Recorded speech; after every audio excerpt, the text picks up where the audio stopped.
Coming out of the All-Star break, not only will the Detroit Pistons and Dwane Casey need to figure out how to use James Wiseman on the floor, quite literally, they'll also have to find out how they're going to use him in this rotation of these four bigs that they now have with James Wiseman, Jalen Duren, Isaiah Stewart, and the coming return on Marvin Bagley. How are they going to do that? We're going to talk about that in today's episode of the Locked On Pistons podcast. You are Locked On Pistons, your daily Detroit Pistons podcast. Part of the Locked On Podcast Network, your team every day.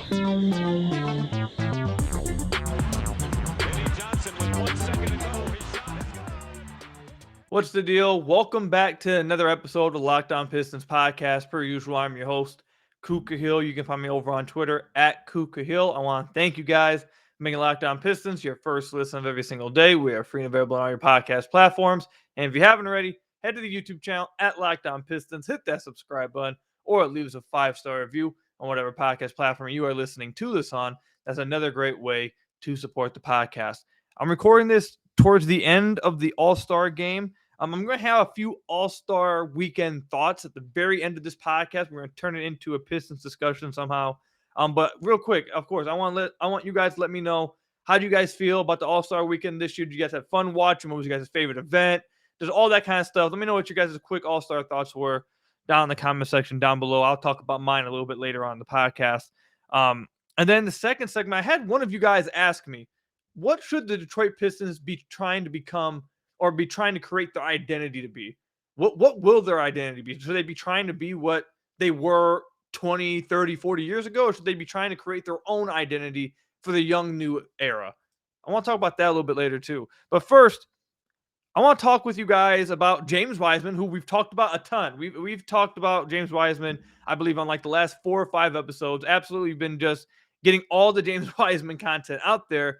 However, I know we've hit on it a little bit, but there's an area that has to be talked about that I don't think has been talked about enough yet. And obviously, we've talked about how James Wiseman should be used on the court, and that's going to be a challenge in and of itself of Dwane Casey and the coaching staff, because I hope they do it in a creative way.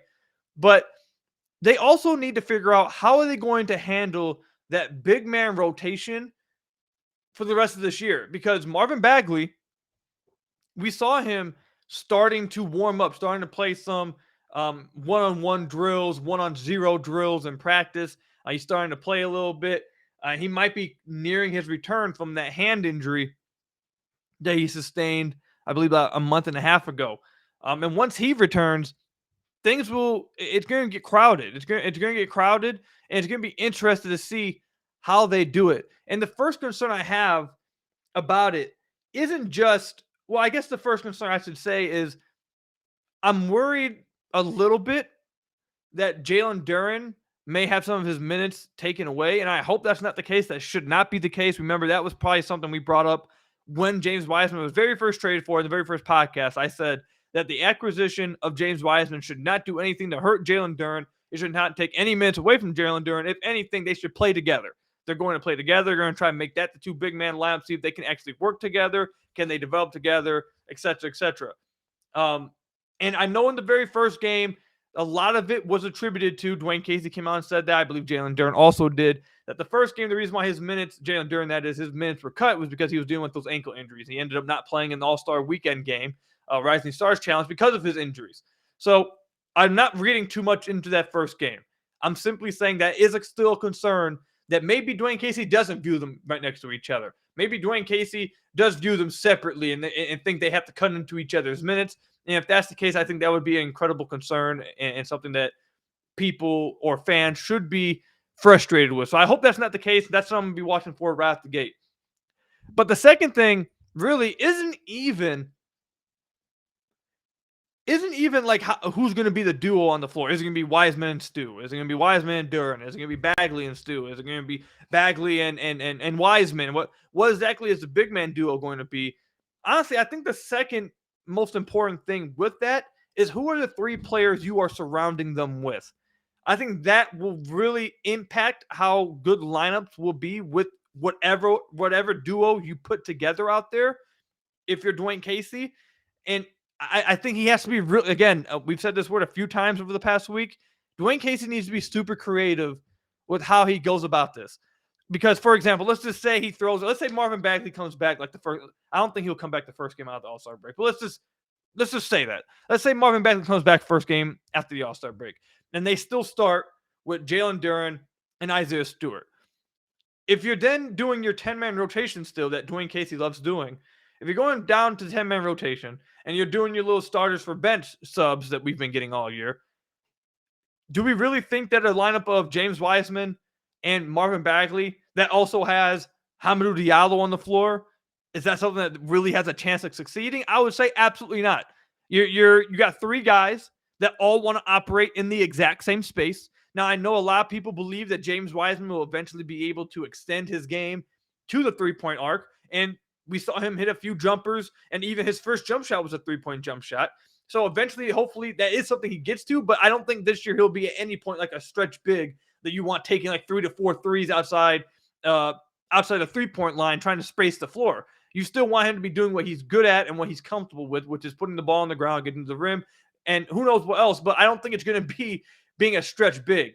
So if they do just do the offense or I'm sorry, not offense for defense, the starters for bench stuff, I don't think that's going to work, especially if they decide to run Wiseman and Bagley together. You cannot play those two guys with Diallo if you do that lineup. You're going to have like a Livers, Burks, and Hayes or Ivy kind of lineup if you're going to have those two guys. If you're going to want to run Diallo with Wiseman, I think you would have to either, one, put Diallo at the 4, and then Bagley's just kicked out the rotation, or you got to run Diallo with Stu and Wiseman and hope Stu returns to what he was the first month of the season when he was just a sniper from outside, and then still play them with Livers next to Diallo too to space the floor, and then either Killian or Jaden Ivey. You have to have a well-constructed lineup with how the Pistons' 4 big men are actually like what they're good at, because only one of them has shown the willingness to really shoot from beyond the arc. So now you need the guys around them to make a lot of sense with whatever duo you go with. So that's my biggest concern, my second biggest concern outside of Jalen Duren having his minutes cut, obviously. And then my third and final concern is, and I want to know if you guys agree with this. I know there actually is a few of you guys I've seen in the Pistons community. Some of you guys have been in the comment section. They actually don't want to see Wiseman and Duren together. My third concern is I hope we get a ton of it in the first game after the All-Star break and the rest of the year. I would just come straight out, and I'd honestly just start Wiseman and Duren together. And I think that gives a better spacing. I think if they do that, they have to go with they have to put Killian back on the bench, which is fine. Put Ivy at the starting position and bring Burks and Bojan. Let those guys start. So you got adequate spacing around Wiseman and Duren. See how those guys can work together. And then the bench bigs, you got Stu, who's supposed to be spacing the floor out, with Bagley out there on the floor, who can be the rim runner, that can be the inside threat. And then you can play Killian, Diallo, and Livers together as the bench guys. I think that right there makes the most sense for balancing out the lineups across not just the bigs, but like I said, across the whole lineup. Do I think that they'll come out to All-Star break and just have that be their straight up starting and bench rotation? Probably not, but I hope that we do see those lineups at some point throughout games. And I hope we see a lot of Duren and Wiseman after All-Star break. I think you can run Ivy and Killian with that lineup, but you need Bojan out there as well. Then obviously Killian needs to be able to get back to where he was before these last 10 games, where he was shooting like 37% from deep. He would have to do that. But like I said, I think the most balanced lineup would be with Wiseman and Duren, and then run Bojan, Burks, and Ivy if Killian cannot shoot, or like how he was before these last 10 games. If he ends up shooting like how he was before the last 10 games, then you can just run Ivy, Killian, Bojan, Duren, and Wiseman to close games. I actually really like that lineup. That just simply depends, though, if Killian can shoot threes, because that defense is needed in that lineup. If he can't, though, you just start Burks. I think that would be a really good balanced lineup. That's something I'm really looking forward to seeing after the All-Star break. But those are my 3 concerns. I guess not even really concerns, just 3 things I want to see from the 4 big rotation after the All-Star break. Let me know what you guys are looking forward to seeing. What do you guys want them to do with the rotation of the bigs? Who do you want starting? Who do you want playing next to Jalen Duren? What do you think about the balance of lineups that have to happen? Should the Pistons just cut it to a 9-man rotation? Just let me know all of your guys' thoughts in the comment section down below or over on Twitter @KukaHill. When we come back, One of you guys sent me this yesterday, and it made me want to talk about this on the podcast. You guys asked, one of the listeners said, should the Pistons be trying to make their identity of what it was 20 years ago, what it was 30 years ago, 40 years ago with the bad boys, the go into work era, or should they be trying to create their own identity to kind of separate themselves from the past eras? I want to talk about that when we come back. But first, I got to tell you guys about a little bit about Nissan. And I want to tell you guys, Nissan's most electric player of the week is brought to you by the all-new, all-electric 2023 Nissan Ariya. Now, this week, we're going to make it a little special, a special decision here. I'm going to go with James Wiseman simply because of this. James Wiseman is my Nissan's most electric player of the week because when he was traded for, you saw way more interest. You saw fan base, the Detroit Pistons fan base get back into Pistons basketball. You saw people watching the games a lot more. You saw a lot more people talking about the Pistons games, tuning in to this final game before the trade deadline just to see, how is James Wiseman playing? Was this a good trade? How does he fit with these guys? All that kind of stuff. He may not have played more than one game. He may have only played 23 minutes in that one game. But in that one game, I felt like, and even the week leading up into that, I feel like that was one of the only games this year that I feel like the Pistons fan base was extremely excited, extremely anxious, and together, and we're watching for the same reasons, and we're excited to watch for quite a while. It's been a tough season, so the fact that a player was able to bring that for a moment in the Pistons community, I think is good enough to make them the Nissan most electric player of the week, and that is James Wiseman. The 2023 Nissan Ariya packs pin you to your seat power and premium intelligence all-in-one EV. The all-new, all-electric 2023 Nissan Ariya, the EV for people who love to drive. Shop now at nissanusa.com. My Nissan most electric player of the week is James Wiseman. So I want to thank you guys again for making Locked On Pistons your first listen of every single day. We are free and available on all your podcast platforms. If you haven't already, head to the YouTube channel at Locked On Pistons. Hit that subscribe button. And also leave us a 5-star review on whatever podcast platform you are listening to this on. That's another great way to support the podcast.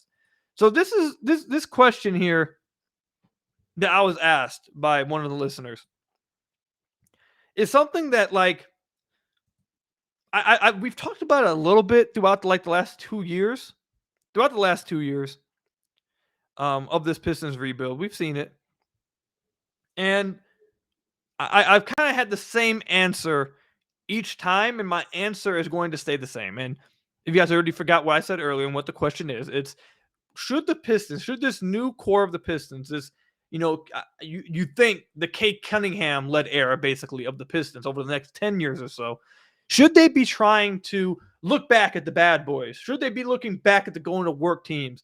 Should they be doing that and trying to work their identity around what those guys were? Or should they be working their identity around, this is what Detroit basketball has been in the past. This is what they've won their championships on. This is what we need to be if we want to be, loved by the fan base, or that we need to become winners in this city. We have to play like them. Should they be looking at it like that?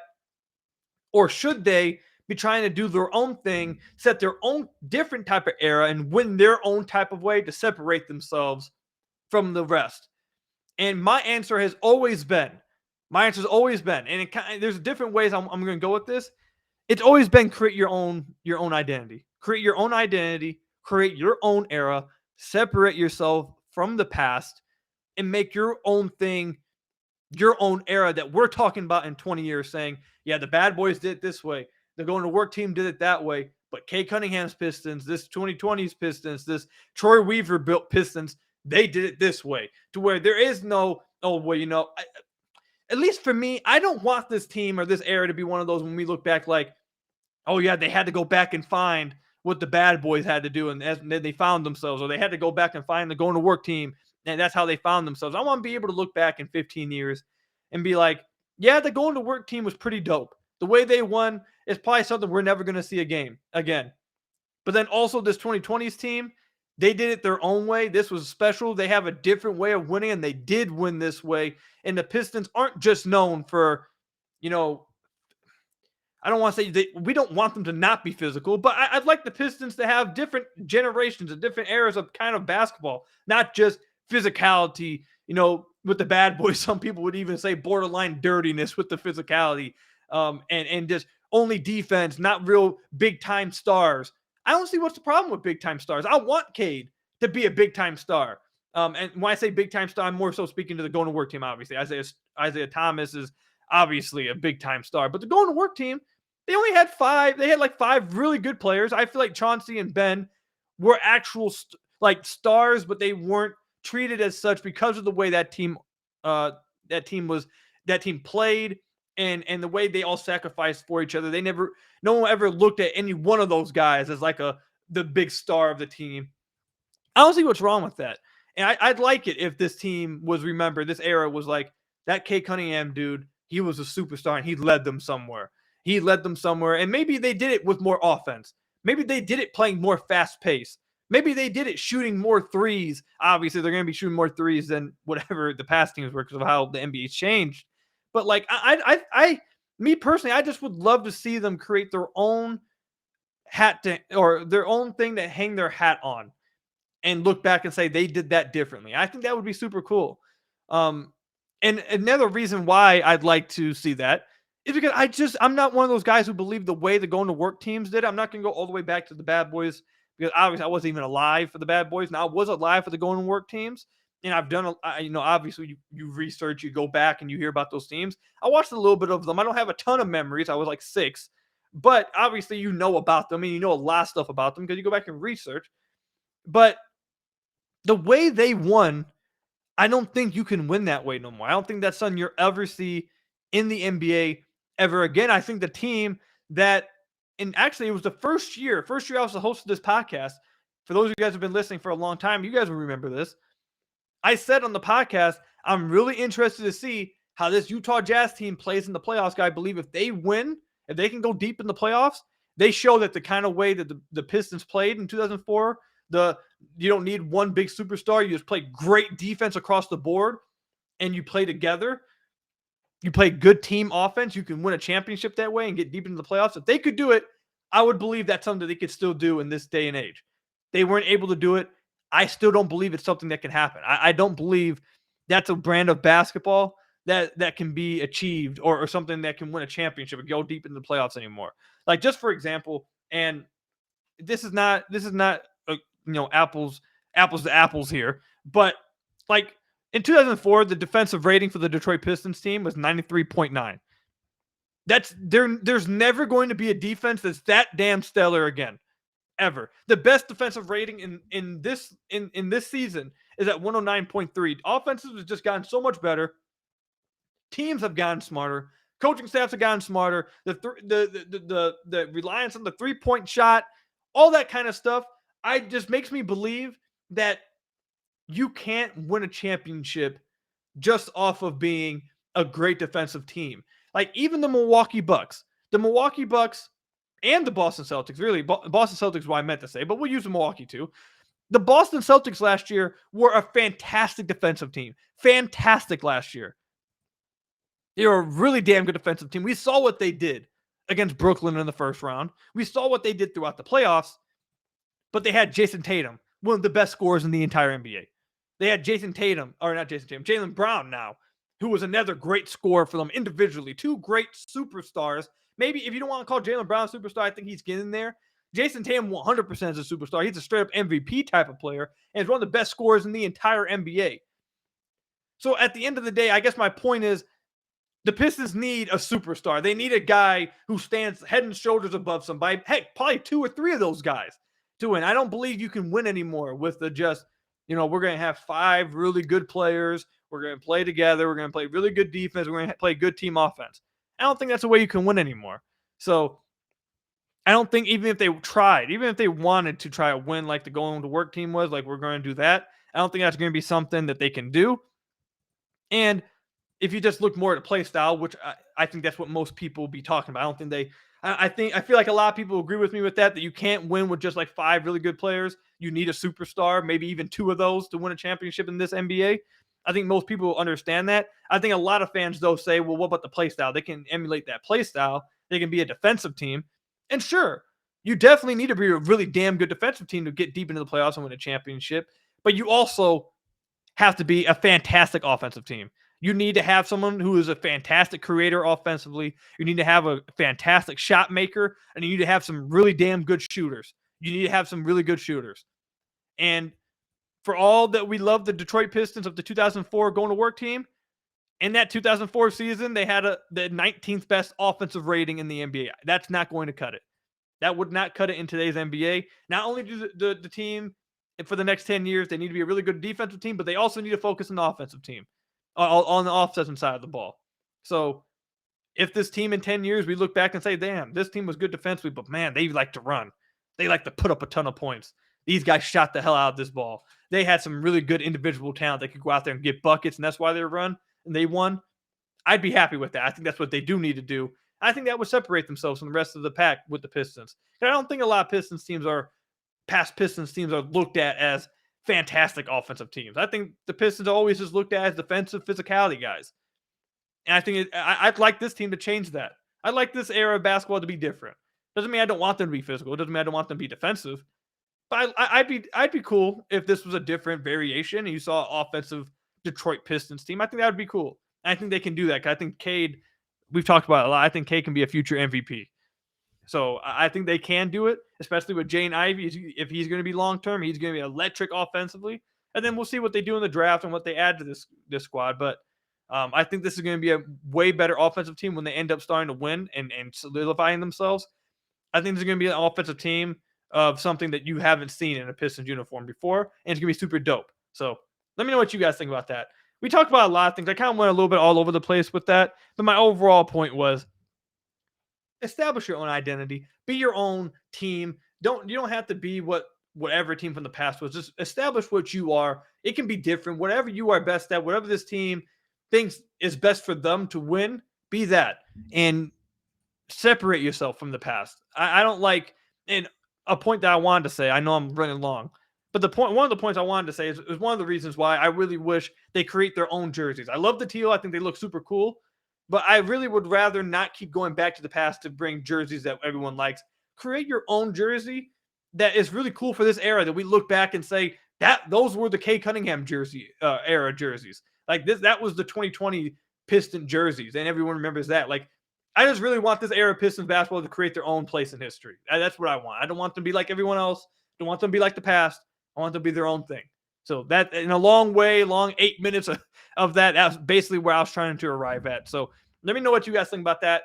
Comment section down below or over on Twitter at Kuka Hill. To wrap up the podcast, I want to give some quick All-Star Weekend thoughts. Some of my favorite events, and obviously Jaden Ivey and how he performed, and looking forward to the future. What possible contests could we see Piston players in moving forward? We'll talk about all that real quickly when we come back. But first, got to tell you guys about one of our sponsors, Built Bar. Looking for a delicious treat, but don't want all the fat and calories? Then you got to try Built Bar. We just got through the holidays, and I know my goal is to eat a little healthier this year. If you're like me, you want to eat healthier, but you don't want to compromise taste, then man, I've got the thing for you. You got to try Built. With Built, healthy is actually tasty. Seriously, they're so delicious, you won't think they're good for you, and they're perfect for your New Year's resolutions. What makes Built Bars so good? Well, for starters, they're covered in 100% real chocolate. That's right, real chocolate. And they come in unbelievable flavors like churro, peanut butter brownie, and coconut almond. I'm not sure how Built does it, but these bars taste like a candy bar while maintaining amazing macros. And what's even better is that they're healthy for you. Only 130 calories, 4 grams of sugar, and a whopping 17 grams of protein. Now you don't need to wait around to get a box. For years, we've been talking about ordering your Built Bars at Built.com, which you can still do, but now you can also get them at your local Walmart or Sam's Club. That's right. Head to your nearest Walmart today, walk to the pharmacy section, and grab yourself a box of Built Bars. You can pick up a 4-bar box of cookies and cream, double chocolate, and coconut puffs. If you're close to Sam's Club, run in, grab a 13-bar box with our hit flavors, brownie batter, and churro. You can thank me later. Try it at Sam's Club, Walmart, or Built.com, the best tasting protein bars out there, Built Bar. So I want to thank you guys again for making Locked On Pistons your first listen of every single day. We are free and available on all your podcast platforms. If you haven't already, head to the YouTube channel at Locked On Pistons, hit that subscribe button, or leave us a 5-star review on whatever podcast platform you are listening to this on. That's another great way to support the podcast. This is just going to be a quick segment, just my overall thoughts for the Those are my overall thoughts of All-Star Weekend. That's all this is going to be. First off, I thought the dunk contest was pretty damn good. I thought Mac McClung had one of the best dunks we've seen in the dunk contest. I thought it was super, super fun, dude. And I thought the broadcasting was like really, the commentators were trying to make it worse by just crapping on Mac McClung the whole time. I didn't like that, but I thought the dunk contest was way better than last year. Obviously, that was terrible last year. And I enjoyed the dunk contest. It was probably my favorite part of All-Star Weekend. The All-Star game isn't finished, by the way, by the end of this recording. They're in the third quarter. So maybe the end of this All-Star game will take that spot. But I enjoyed the dunk contest. I thought the three-point contest was fun too. Damian Lillard's a dog. I'm surprised he hasn't won one yet. And then obviously Jaden Ivey, he participated in the Rising Stars Challenge. I did not watch the Rising Stars Challenge, but I saw that Jaden Ivey didn't get a lot of shots up. They weren't really passing him the ball. What I did get to watch, though, with Jaden Ivey was the Skills Challenge. And I have two things to say about the Skills Challenge. One, the rookies could not make a shot. Like, what was going on? I think Ivey was the only one to hit his threes in this, or hit 1 3 in the Skills Challenge. The rest of them, I think they went a combined 1 of 9 on 3-point shots. That was a terrible showing by the rookies there. But Jaden Ivey, it was fun for Jaden Ivey to get out there and have some person representing Pistons basketball in the All-Star Weekend. But I hope that next year, maybe another year down the line, that the Pistons' only representation is not just a Rising Stars Challenge, not just a rookie or second-year player playing in the Rising Stars game or whatever. I hope that the Pistons get some representation, maybe in the dunk contest, maybe in the three-point competition, and yes, obviously in the All-Star game. So I guess we'll wrap up the podcast with this. What events and who do I think the Pistons could have in whatever event? So I think there's a chance that you could definitely see Jaden Ivey in the dunk contest one day. I think that they need to have some bigger name guys in the dunk contest to really make it a household name again. I hope Jaden Ivey eventually gets to one of those household names, but he's electric. He's explosive. I don't know if I would say he's explosive jumping wise, leaping ability as like Ja, but he's just as quick, just as, twitchy. And I think he could get creative with some dunks. And he likes to throw down dunks with a lot of, what's the word I'm looking for? Velocity, I guess is the word I should say.